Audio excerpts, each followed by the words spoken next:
Hi. So today I want to share with you a story about when I took LSD in John Lilly's flotation tank in Maui, Hawaii. It was about 20 years ago. I was 20, I don't know, I was in my 20s, and I was doing a round the world trip. And the reason I wanted to go to Hawaii was predominantly to meet John Lilly. He was a very inspirational person for me. I read all of his books and I found his work really intriguing. He was a neuroscientist, amongst other things, and a phenomenal psychonaut, one of the psychedelic pioneers, along with John Lilly and Ram Dass, and many other Shulgin, many other people that had a massive impact upon what we're now just reawakening as to psychedelic experimentation and exploration. And he was also the one that invented the flotation tank.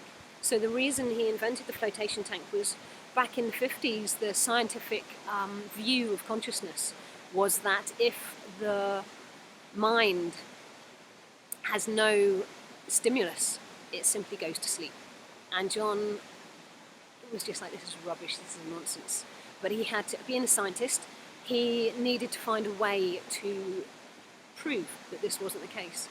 And in the end, he invented the flotation tank, which was also known as a sensory deprivation tank. So you were laying in saline water, floating in warm body temperature saline water in the dark, so that you had no outer stimulus, or as absolute little outer stimulus as possible.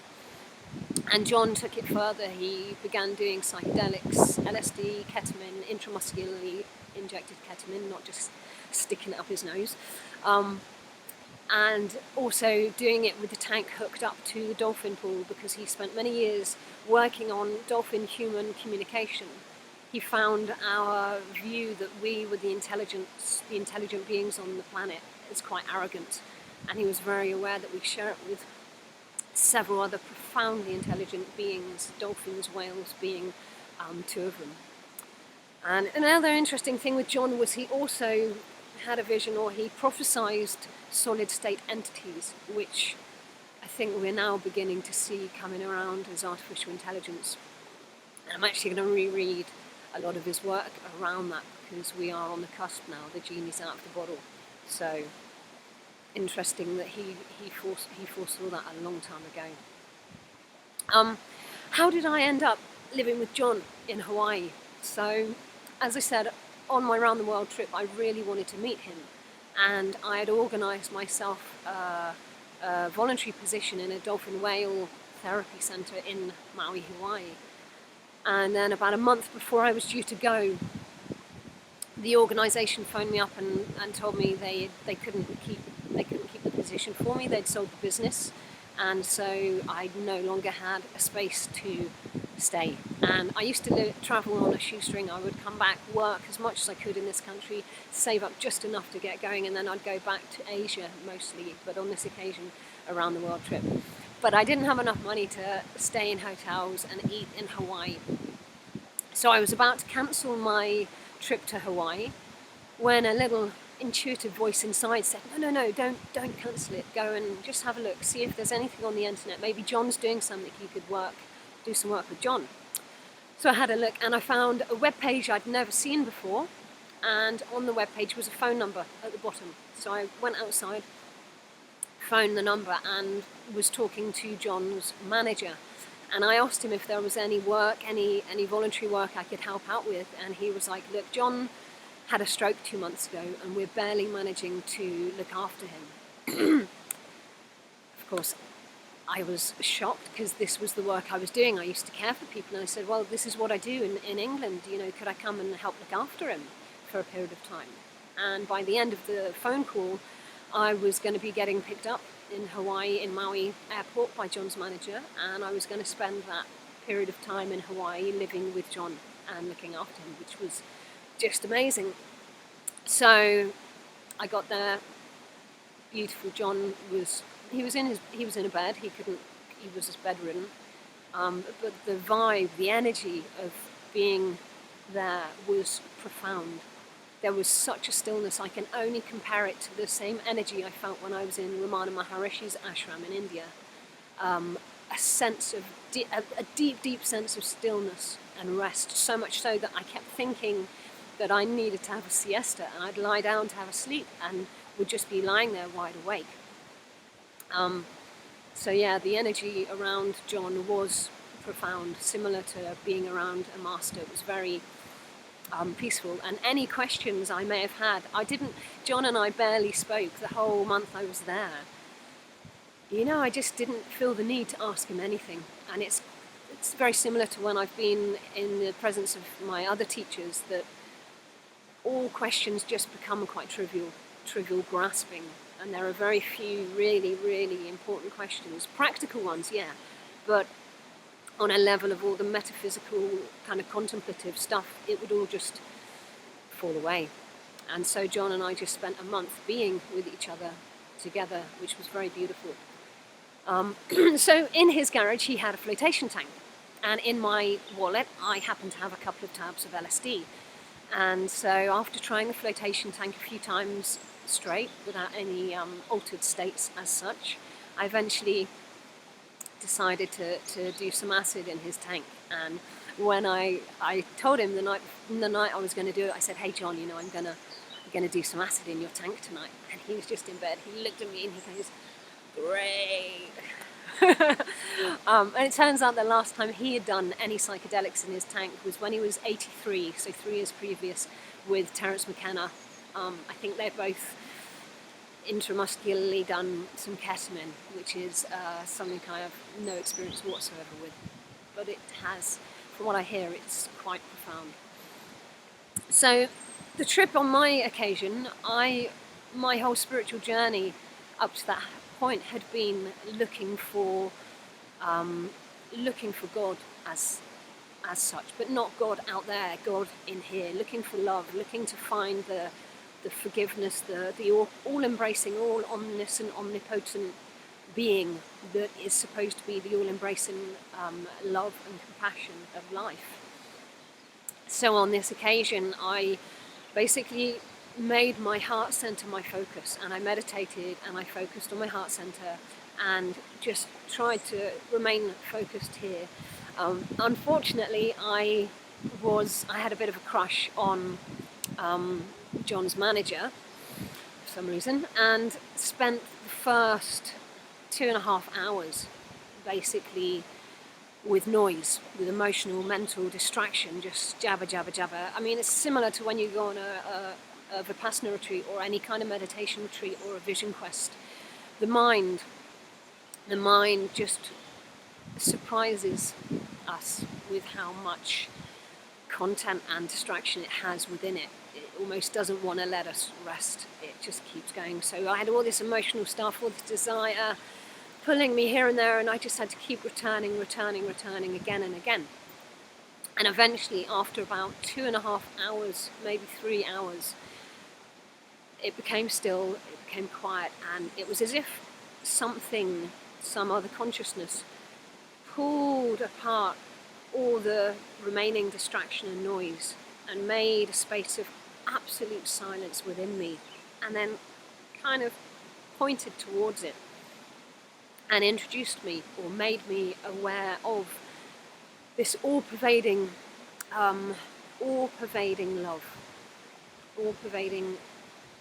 love, that had always been there.